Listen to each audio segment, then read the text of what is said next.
Namaskar. I am Dada Dharma Vedananda. I was trained as a yogi just a little less than 50 years ago in Benares, India. Need to tell you a little bit about myself so you know who you're watching. And many years ago, I also studied naturopathy through the West Bengal College of Naturopathy in Calcutta. Got my diploma there. And then we started a center. Our first center was this one, which is in Cebu, in the country of Maharlika. Maharlika is the original name of the Philippines. And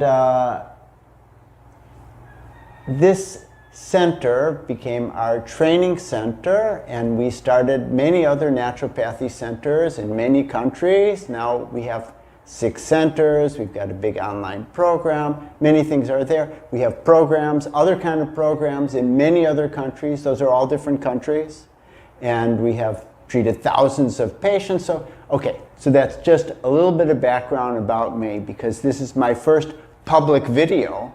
And the reason why it's the first one is because until now, for so many years, I've been concentrating just on treating people and giving trainings and so on. But now, with the situation of the coronavirus, it has become desperate, even urgent, for some of the information, some of the education, some of the knowledge that we have to be disseminated so that you can benefit in this very crucial time. So at the same time that I'm happy to present this to you, I'm also, of course, not so happy about what's happening in the whole world, but let's make this into an opportunity for you to improve your lifestyle as you make the effort to minimize the opportunity for the coronavirus to get to you, as you minimize even if you are infected, the symptoms that you'll experience,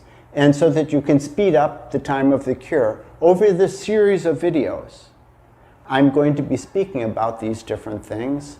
I'll be talking about food, I'll be talking about exercise, I'll be talking about water drinking, I'll be talking about oil, I'll be talking about brushing. There's many different things, which are all very practical, very easy to do.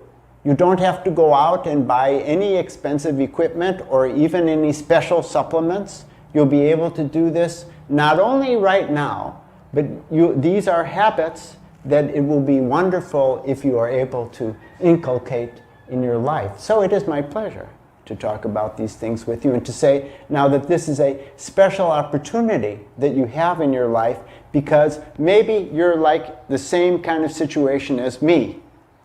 I am under lockdown here in Cebu, as are many millions of other people in this country. And I can't even go out, hardly out at all. So this is my nature for you. I hope you like it. It's the best that we could do. And I like these plants, and somehow they like me also. So this is while it's a difficult situation, at the same time, it's a very good situation.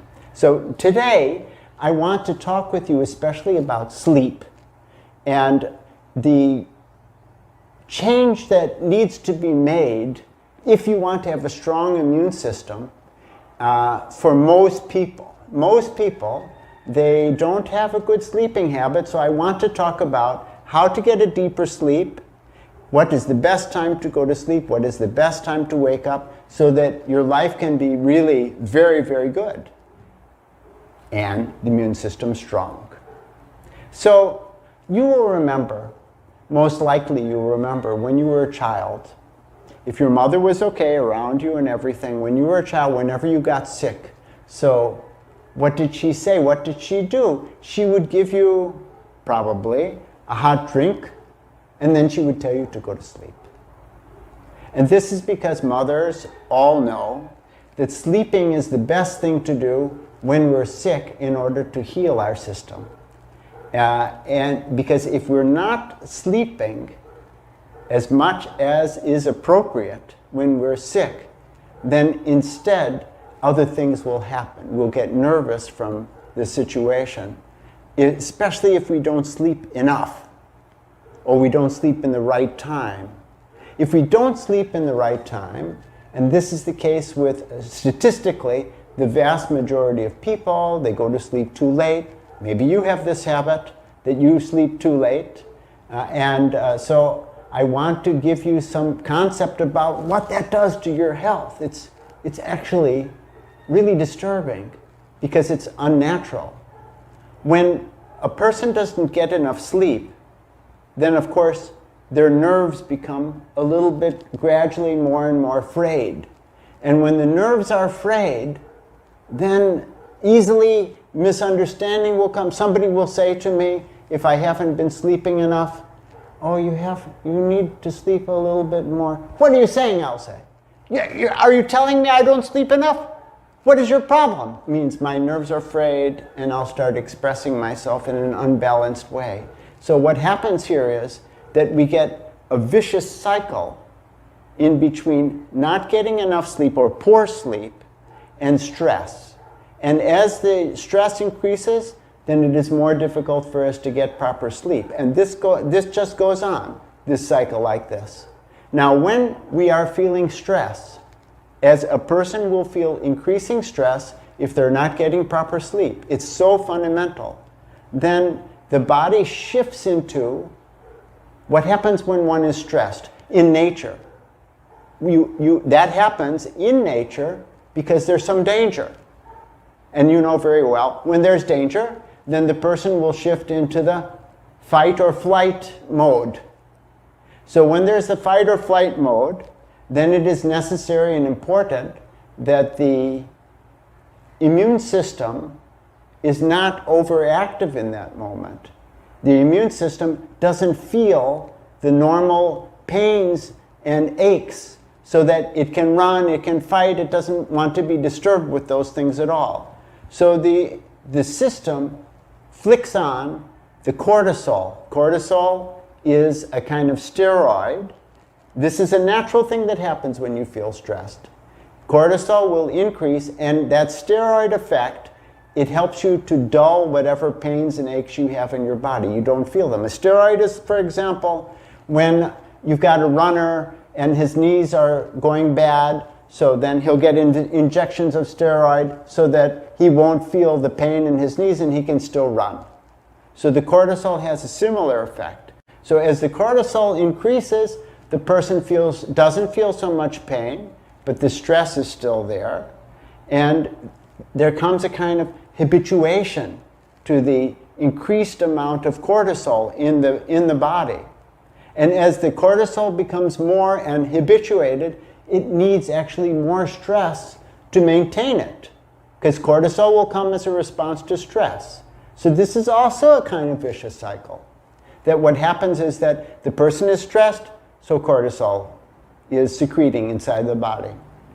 More cortisol, then they'll have to be in a habituated way, like an addicted way, and the person will require more stress. So again, this vicious cycle, which results from not getting proper sleep. And as a result, of course, the immune system becomes very dull, becomes very unable to do its job. And as a result, because the immune system isn't acting properly, even though the cortisol's purpose is to stop inflammation, in various ways inflammation will come, diseases will come. Cortisol doesn't stop diseases, it just stops pain. So the disease is sure to come by using this. In the same way that it doesn't stop the knees from going bad in the runner. The knees get worse and worse day by day, even though if he's using enough steroid, he's not going to feel the pain. So the immune system, this is the most important element of the coronavirus, to deal with the coronavirus. If our immune system, we don't want it to be inactive, we don't want it to be overactive, we want it to be just right, just ready to deal with whatever kinds of problems are coming. Now, what I'm talking to you about, it's coming deeply from all of the yogic science, which is thousands of years old. At the same time, these are very, very well documented and researched by plenty of major institutions in the world, like the University of California in Berkeley, like University of Geneva in Switzerland, like Harvard College. There are so many documents on every single drop of what I'm explaining to you. And then there's traditional folklore. Anyways, there's traditional sayings. For example, Benjamin Franklin saying that surely you've heard, maybe you didn't know that he's the one who said it, but he says, early to bed, early to rise, makes a human, I'll say, healthy, wealthy, and wise. Well-known expression and a lot of sense in it. So a question comes, how much sleep do we need? Well, in that very research that I mentioned, it shows that if a person gets sleep deprived, even for one night, if their normal sleep that they're requiring is 7 to 8 hours, and just one night, the person only gets 4 hours of sleep. As a result, the natural killer cells, which deal with all kinds of immune problems, of sicknesses, including cancer, all those natural killer cells, they become decreased. 70% decreased. It's a dramatic effect of missing sleep even just for one night, even just missing half of your normal sleep. A story comes in mind. It's a true story of a yogi who was so adamant that he would sleep as little as possible every day because he felt that sleep was a waste of time. He used to sleep never more than 2 hours, and he would struggle to be doing work and study and meditation and so on, and sleeping the absolute minimum. And one of his friends, another yogi, used to say to him, you really need to get more sleep. But he wouldn't, and he was getting sick sometimes and so on. And that yogi, the friend of the yogi, one day he told him, let's go in this room here, I'll come back in a few minutes. He left the room. The room had no chair, had no sofa, had nothing in it, and he locked, this is a true story, and he locked the door, and that fellow couldn't get out. The only thing that was in there was a sofa on the floor, a mattress, a kind of mattress on the floor.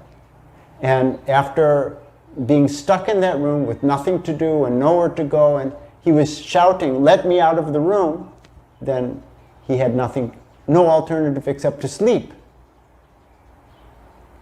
The next day, when he gave his talk, after the long meditation that they had done, everyone said, "Whoa, Swami, that was such a fantastic talk.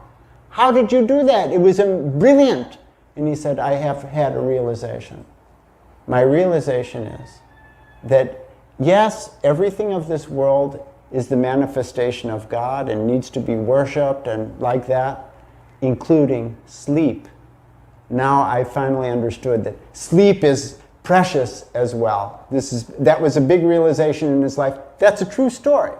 Now, in my own life, I've had a little bit similar experience. It means to say that there was a time that I was extremely busy, day after day. This went on for about a month and a half, extremely busy touring. I was doing socioeconomic work. I hardly had any chance to get any reasonable amount of sleep any single day, high-level activity and so on. This went on. And I thought, well, somehow I'll manage, because the work was so super important. But as a result of that, I got pneumonia. Because when the immune system is weak, not only any disease can come, but especially diseases can come in the lungs.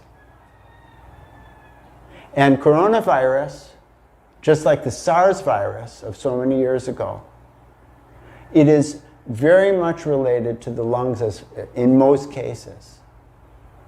So, sleep is so important. Actually, I've gone through 2 epidemics in my life. In another video, I'll talk to you about that. I have the experience, and that experience has showed me what to do when one is affected by the epidemic, and I was able to cure myself very quickly, and in the same way, I was able to help to cure many other persons around me. It was a fantastic experience. Maybe an experience I don't want to have again, but it helped me to learn so much and to be able to show other people. So now, what time do we need to sleep and what time do we need to wake? Well, the first concept which is clear in any research and also among the yogic disciplines is that there should be a very good gap in between your last meal and your sleeping time. That very good gap should be, if possible, at least 2 hours, at least 1.5 hours. And to help that process, the process of the intense digestion, which is taking place just after your last meal, like after any meal, so that you're not affected by digestive gases when you're sleeping.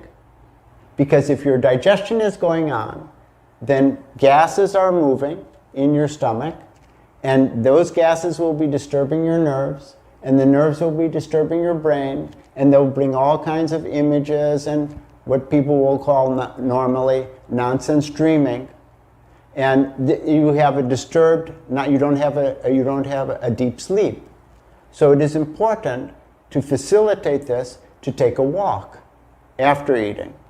But most of us in the coronavirus, or many of us, due to the quarantine, we cannot go out. So in this situation, I walk inside of a room. I pick the biggest room, open the windows, and move in there continuously for at least 15 minutes. If other people are there, very good, I'll be talking with them. Otherwise, I'll be contemplating. And so this is a crucial thing to start to do. After your last meal, don't start to rest, rather immediately take a walk, a gentle walk, for at least 15 or 20 minutes.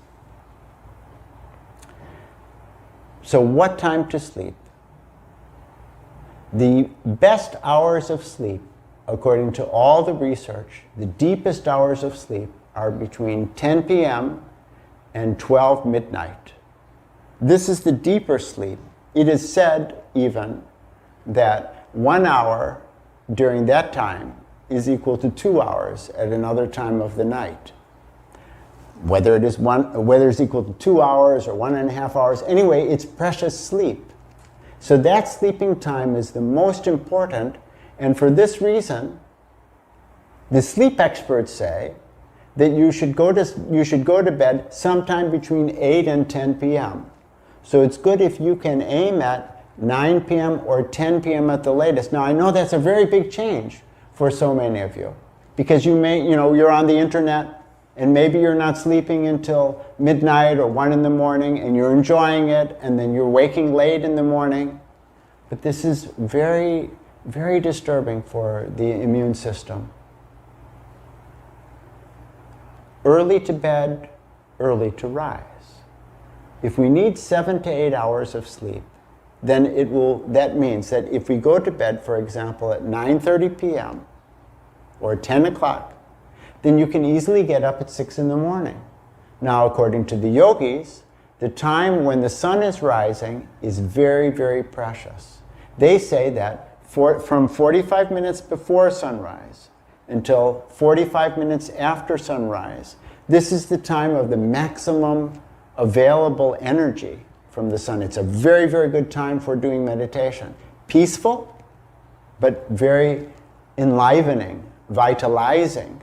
And the research has shown that anybody who will wake up late in the morning, regularly wake up late in the morning, they have greater tendency for depression, for pessimism, for negativity. These are research documents. Whereas on the other hand, if one wakes up in a good time, early time, then you become much, much more positive, much more happy, much more able. The student can study much better. These are the normal things. Now, this happens because all beings, all living beings, especially mammals, but really all living beings, we all have in our brain a kind of biological clock in the hypothalamus. And that clock works, and we know how the sun and the moon are moving, especially the sun, even if we are in a room where there's no light from outside. We feel this one. And this biological clock, it directly affects what is called, you may know, circadian rhythm. So this is the rhythm that changes according to the movement of the sun and the moon. And this is happening in all of the animals and even the plants. So if we move in the same rhythm as the circadian rhythm, then we are in nature and everything works very, very nicely. It's a wonderful experience with a small, well, for some of you big, but in any case, it's a change. So maybe you cannot wake at 6, but today, you try to, if you have the habit of going to bed at midnight or later, you just keep trying to make it earlier. Shift your, be practical, we adjust little by little by little, but you've got that target to go to sleep at the latest by 10, and better if you aim even, say, 9:45, like that. So here, back to, let's make really clear about this coronavirus. Any virus, any pathogens, they're most active in the daytime. So it is natural that the immune system is also very active in dealing with external pathogens, enemies, viruses, bacteria, and so on, in the daytime. But in the nighttime, it's not very active like that, and rather it can completely internalize itself, and it can work on healing, and not only can, but it does work on healing everything within the body. It's not paying attention to the outside. It's cooler outside. It's dark outside. In order to get your melatonin flowing in the nighttime, coming from the pineal gland, which surely you've heard of over the last 15, 20 years or so, it's become very well known that the pineal gland is secreting melatonin, and the melatonin is very good for our general well-being, and what you might not know, it facilitates all of the endocrine glands, and when all the endocrine glands are working very nicely, then the whole immune system is working well. So this, to get the melatonin flowing properly, we need to be sleeping at that time. Between 11 p.m. and midnight, especially, it starts to flow, and that will only be if the room is quite dark. So this is another suggestion I'm giving to you in case your room is not dark in the night. Try to make sure that it is. Even so many things change in between the day and the night. For example, the liver, which is the #1 detoxing organ, it shrinks in the nighttime. You might not know that. So when it shrinks, then it's only dealing with itself, not with external stuff that is moving. This is why it's so important for us to have finished eating well enough in advance so the liver doesn't have to be active with dealing with toxins that are coming in from the digestive system. So it can really engage in internal healing and making the immune system stronger and stronger. Now, all the yogic masters, they all say that sleeping in the day and staying awake in the night is the source of maximum diseases, including not only cancer, they're very clear about that, diabetes, high blood pressure, so many, but especially viral diseases, viruses. So if you don't get enough sleep in the night, maybe you have no choice but to sleep in the daytime, but again, it's not a good habit. So we want to try to make it so that our sleep starts early enough, finishes in very good time when the sun is rising, if possible before the sun is rising, but you do it in the way which is most convenient and comfortable for you. You'll see a very, very a beautiful change coming in yourself in this way. And you will understand, for example, if you have the habit of drinking coffee in the morning, otherwise you're not awake and alert, it means you're not getting enough sleep. So the need for coffee, it'll disappear step by step. That caffeine, especially if you drink coffee as late as noontime, it's going to disturb you even in the nighttime. There's still a little bit of it left when you're trying to sleep in the nighttime. So now, if you have insomnia, if you have sleeping problems, now I want to make a little request to you that if you have questions about these things, especially if you have insomnia, please give a little comment below this YouTube and anything else that you want to ask about, because we are going to be deciding upon what subjects we are going to be making our coming parts, our episodes. Definitely I'll be talking about food and exercise and systematic lifestyle, and the more systematic our life can become, the more natural. Strangely speaking, system and nature, they work perfectly together because nature is very systematic itself. And in this way, your energy will go up, your positivity will go up, your health will go up, and coronavirus will be out the door.